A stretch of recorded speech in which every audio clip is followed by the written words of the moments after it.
ఇచ్చారు. మిత్రులైన వారు, ప్రభా బంధువులు, స్నేహితులు, ఆఫీస్ వారు, ఈ రీతిగా ప్రభా అనేక మంది క్లాస్మేట్స్ ప్రభు రాగలిగిన దాన్ని బట్టి వందనాలు చెల్లిస్తూ ఉన్నాం. ఈ సమయంలో ఈ భూస్థాపన కార్యక్రమంలో ప్రియ ప్రభు మరి ఇంటి దగ్గర జరిగిన కూడికలు తోడై ఉన్నారు. ఇప్పుడు కూడా ప్రభు వాతావరణం తేటగా ఉంచినందుకు మనసారా మిమ్మల్ని కొనియాడుతూ ఉన్నాం. మీరే సహాయం దయచేయండి. కొన్ని నిమిషాలు ప్రభు, ఒక 10 నిమిషాలు ప్రభా ఈ రీతిగా ప్రభా మీ మాటలు ప్రభా మేము ధ్యానిస్తూ ఉంటుండగా, తర్వాత భూస్థాపన చేయనీయకుండా మంటిని మంటితో కలుపుతూ ఉంటుండగా ప్రభా మహిమగల దేహంతో ప్రభా మీరు వచ్చినప్పుడు లేస్తారనేటువంటి ఆ నిరీక్షణతో మరోసారి మేము కలుసుకుంటామనే నిరీక్షణతో ప్రభా మేము భూస్థాపన చేస్తుండగా మీరే సహాయం దయచేయండి.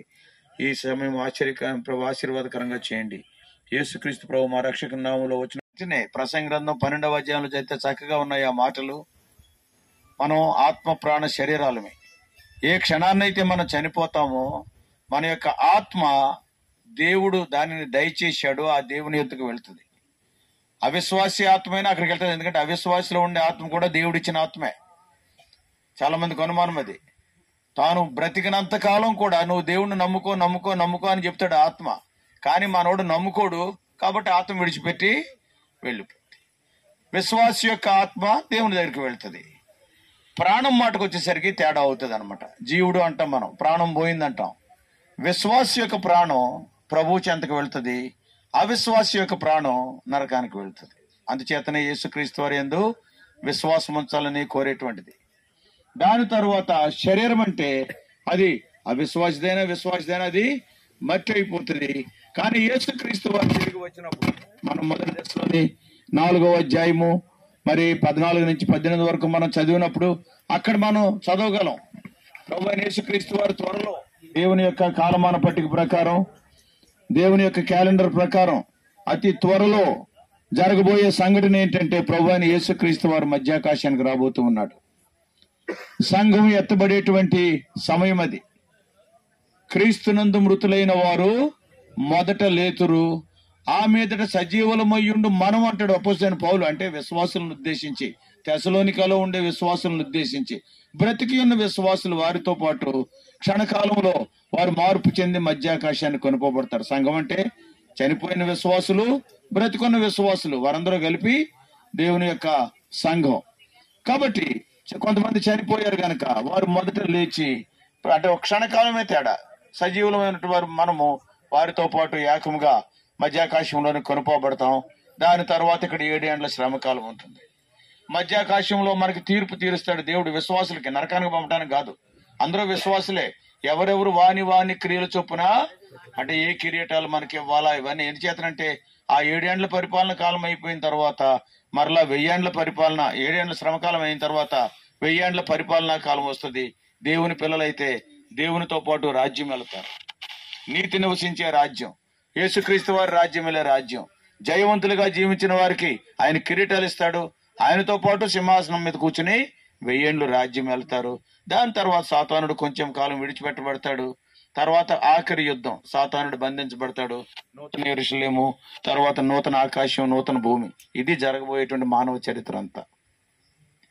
అయితే ఇప్పుడు చనిపోయిన వారు, విశ్వాసులుగా చనిపోయిన వారు, బైబిల్లో ఉన్న వచ్చిన అవన్నీ ఎందుకు తెలియటం లేదంటే చెప్పాను కదా, మన బైబిల్ తెలిస్తే మళ్ళీ చినుకులు ఇదంతా కూడా వర్షం ఉంది కనుక. కాబట్టి గౌరరాజు గారి మాటకు వస్తే, గౌరరాజు గారే కాదు, ప్రభునందు విశ్వాసం ఉంచిన ఏ విశ్వాస అయినా కానీ శరీరం అయితే మట్టి అయిపోతుంది. యేసుక్రీస్తు వారు వచ్చినప్పుడు అది కూడా మహిమ గల దేహంగా మారుతుంది. చాలా మంది అడుగుతారు, చచ్చిపోయిన తర్వాత మనం గుర్తుపట్టగలమా గౌరరాజు గారిని? 100% గుర్తుపడతాం. మహిమ శరీరానికి అందరూ తెలుస్తారు.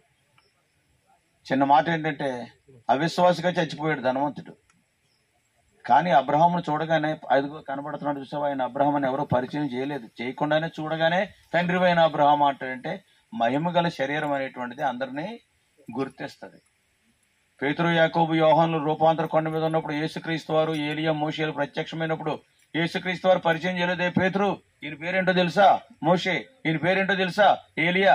యేసుక్రీస్తు వారు చెప్పలేదు. కానీ చూడగానే వాళ్ళు అన్నారు, మోషేకొకటి, ఏలియాకొకటి. అంటే మహిమ దేహంలో ఎదుటి వ్యక్తిని పరిచయం చేయట్లేదు. నువ్వు పరలోకానికి వెళ్ళగానే అపోజిట్ పౌలు నీ ముందు వస్తున్నాడు అనుకో, నువ్వు ఎప్పుడు చూడలా. కానీ ఈయన పౌలు గారు అని ఎవరో పరిచయం చేయగలరు. చూడగానే ఆ పౌలు గారు బాగున్నారు అంటావు. కాబట్టి పేతురు బాగున్నావా అంటావు. అటువంటి దేహం త్వరలో ఆయనకి వస్తుంది. యేసుక్రీస్తు యందు విశ్వాసం ఉంచితే మనకు కూడా వస్తుంది. ఆ యొక్క నిరీక్షణ కలిగి ఆ యొక్క దేహాన్ని మంటిగా మనం కలుపుతూ ఉన్నాం. అతి త్వరలో యేసుక్రీస్తు వారి మధ్యాకాశానికి వచ్చినప్పుడు మరి ఈ దేహాలు మనం అందరం విశ్వాసాలుగా ఉన్న వాళ్ళందరూ కూడా కలకాలం ఆయనతో పాటు ఉంటాం. ఇంకా మరణం లేదు, దుఃఖం లేదు, వేదన లేదు, నొప్పి లేదు, హాస్పిటల్స్ ఏమీ లేదు.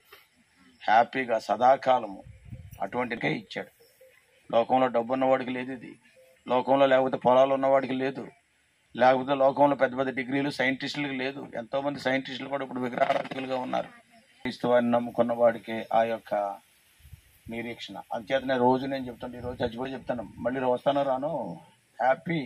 ఏం చేతంటే మనకు మరణం అనేటువంటిది ప్రమోషన్. అది ఎవడన్నా ప్రమోషన్ ఇస్తానంటే వద్దంటాడా? మంచి డ్రెస్ కొట్టుకుని వెళ్ళిపోతాడు. కాబట్టి ప్రమోషన్ మనకు. కాబట్టి మరణం అంటే మనం భయం చెందాం. ఏం చేద్దాం? మరణం ఓడించబడింది. కడపట నశింపబడి శత్రువు మరణము. 1 కొరింథీ 15:26. అందుచేతనే అపోజిషన్ పౌలు కేకేస్తాడు, ఓ మరణం నీ ముళ్ళు ఎక్కడ, ఓ సమాధి నీ విజయం ఎక్కడ. యేసుక్రీస్తు వారు జయించేశాడు అంతే.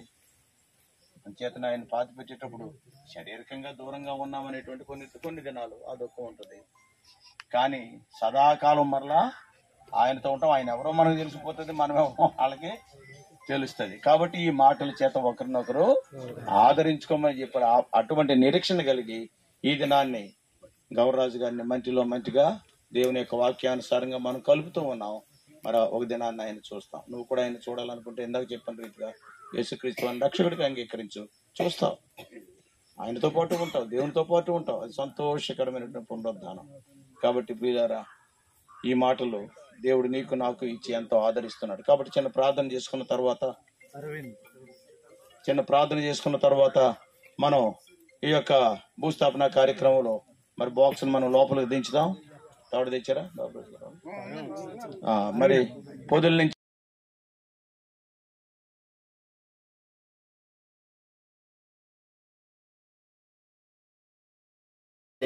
నేనిలా మాయలోకమేగా నేను యాత్రికుడను పరలోకం